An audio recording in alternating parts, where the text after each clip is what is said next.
ça. Alexia, Yannick, Tang et Théo sont étudiants en première année de BTS ATI, assistance technique d'ingénieur. Ils vont participer en juin prochain à la Chartres Solar Cup, une course d'endurance à vélo électrosolaire. J'ai un très grand esprit de compétition, j'aime beaucoup la compétition et j'aime gagner. Et donc ça, c'est toujours quelque chose qui me motive énormément. Et ça tombe bien, car pour nos étudiants de l'équipe Rouvolution, le compte à rebours a commencé. Il leur reste moins de 3 mois pour optimiser les performances d'un vélo à 3 roues. Je suis relativement confiant au sein du projet, parce qu'on a quand même réussi à regrouper des éléments technologiques compétitifs et à prix abordable pour nous. Donc du coup, oui, moi comme mon équipe, on est relativement confiant pour gagner la course.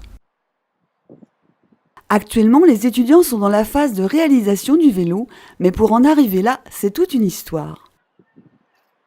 Ils se sont tout d'abord qualifiés dans leur classe et ont présenté le meilleur projet. Celui d'Alexia était particulièrement intéressant parce qu'on avait justement, pour une première participation, une collaboration extérieure qu'ils ont trouvée, qui est Vélofasto, et donc qui nous permet d'avoir un vrai support technique pour un premier lancement. Et c'est ce qui a fait la différence, trouver un partenaire technique qui leur a fourni le vélo et plein de conseils. Et donc le moteur, soit on le met là. Ça m'est déjà arrivé de travailler avec des élèves sur des projets mais qui restaient parfois théoriques.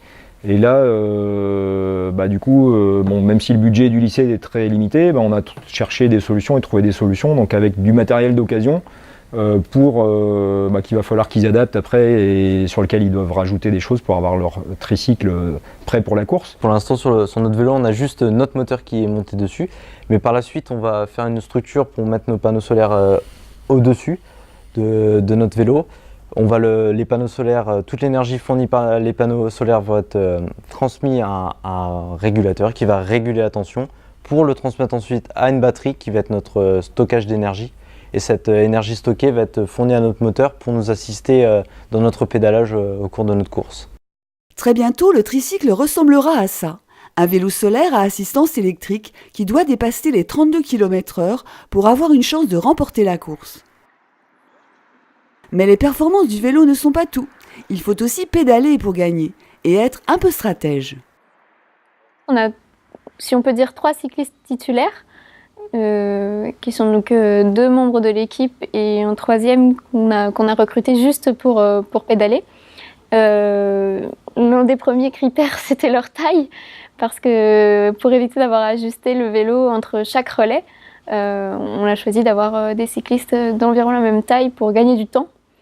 Et donc bien sûr, le deuxième critère, c'était qu'ils soient le plus sportifs possible pour qu'ils soient performants sur le vélo. Prochaine étape, dès que le vélo sera prêt, l'entraînement, vraiment sportif, et sur piste.